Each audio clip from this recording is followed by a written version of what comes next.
talking specifically to sellers about how to determine market value and how to price your home appropriately. So in this market right now, market value is a moving target, but I'm going to try and go through kind of the factors that help you to determine market value, how you can consider market value, and then move forward into the different pricing strategies that you have in terms of listing your home. So starting off first with what affects your home's value. Location, obviously location is super important. If you take the same house and it's in a good location, it's going to sell for more than that exact same house in a less desirable location. Condition is very important as well. So the condition of your home interior in terms of renovations possibly, but also in terms of upgrades. So for example, if you're a detached house, has the electrical been upgraded? Has the plumbing been upgraded? Possibly the roof. Those kind of things are what buyers are going to take into consideration when determining the overall condition of your house and how that equates to value in the market.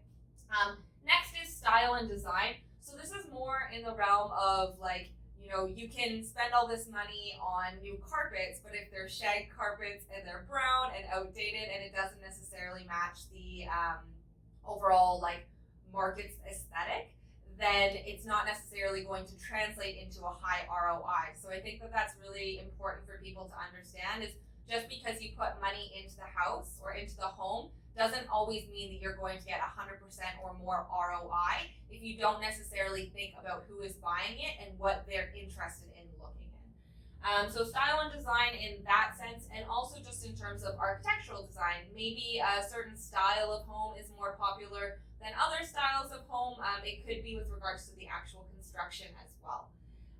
Next is exposure and marketing.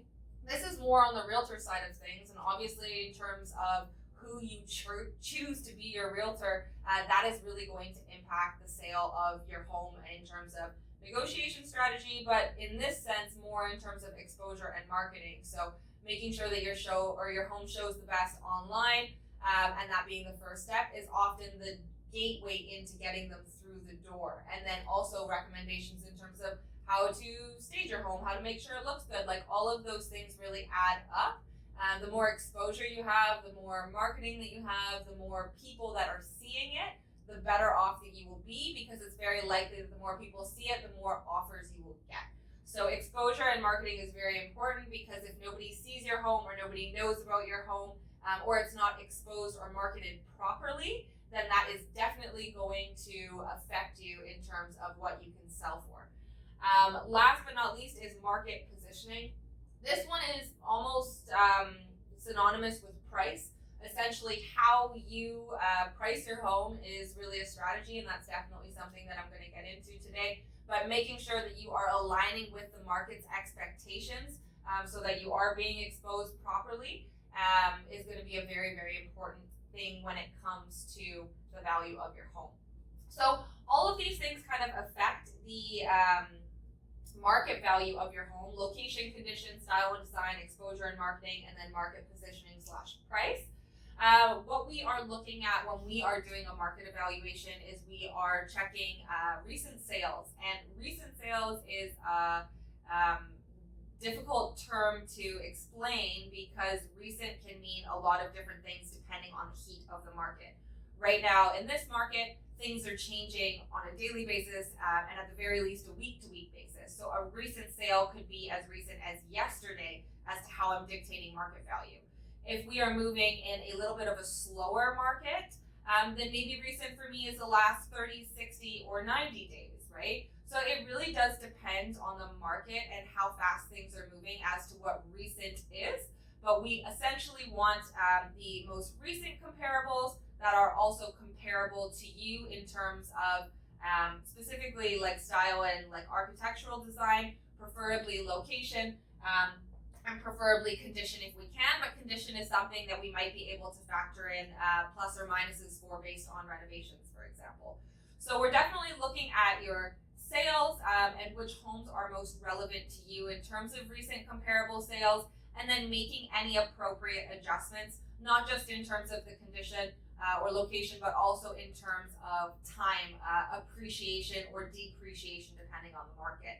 Then once we take those sales and we have a good batch of comparables, we're also looking at the active properties that you're going to be competing with that week and determining how those ones affect you with regards to your exposure and your market price, and kind of how you compare relative to those. So kind of moving forward into listing strategy, there are a lot of different ways that you can list your home. And this is relevant for sellers for sure, but also for buyers, because understanding the seller's mindset can really help you to kind of figure out what their actual strategy is. And so I really want to clarify that listing price is a strategy. It doesn't necessarily dictate what market value is. People can list at market value based on the sales. Sales is what we rely on more heavily to determine market value. So they can list at market value. A seller can list below market value, or they can list above market value. The tough thing about market value is that it is a moving target, right? Every new sale that is more recent or more comparable is going to affect you. So even though I, for example, say, oh, based on these sales, it looks like your home is worth $1.5 million. At the end of the day, I don't determine market value. Sellers don't determine market value. It's really about the market coming to an agreeable price between the seller and the buyer. And as I said, it's always a moving target. So let's take the example where we're looking at different listing strategies.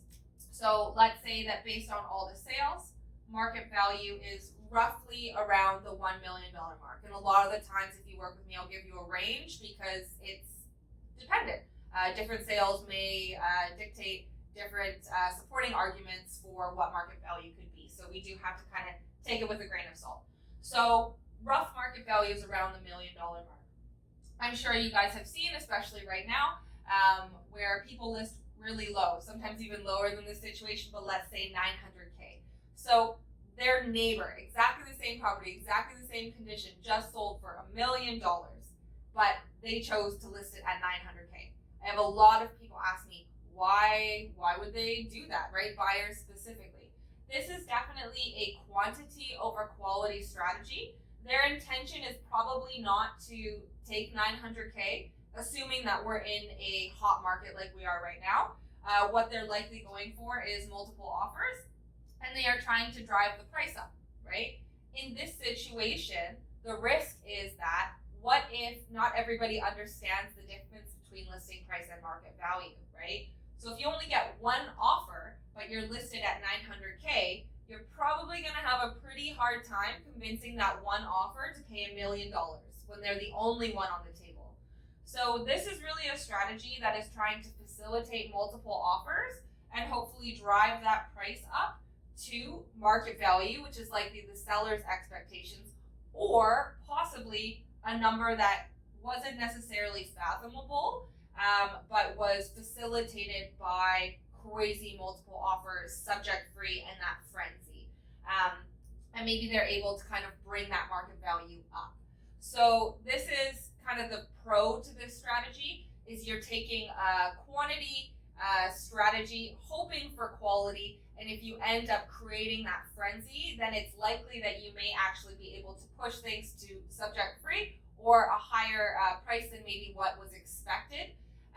However, the risk of it is that if you don't end up getting what you expected, because not everybody understands the difference between listing price and market value, this could be a pretty risky situation where all of a sudden you are looking at offers that are less than market value.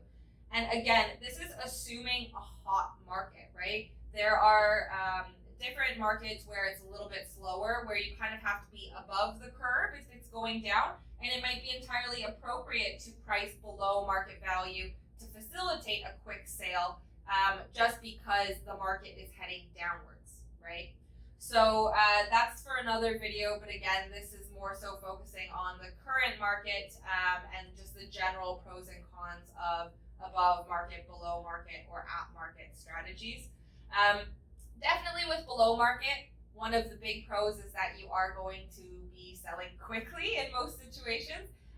Pricing below market value means you're below what it should be worth, essentially. So obviously that's going to bring a lot of interest in terms of buyers, and you should be able to sell pretty quickly. Now, moving towards the opposite of that, an above market value situation. So this is going to be above what the market is expecting. So for example, your market value is roughly $1 million based on the sales. You're pricing at 1.1 million. So the difficulty with this one here is that you're likely working from a top-down strategy. So you are not going to meet the market's expectations in terms of where properties similar to yours are selling for. So it's likely that you are going to have a higher days on market and less interest.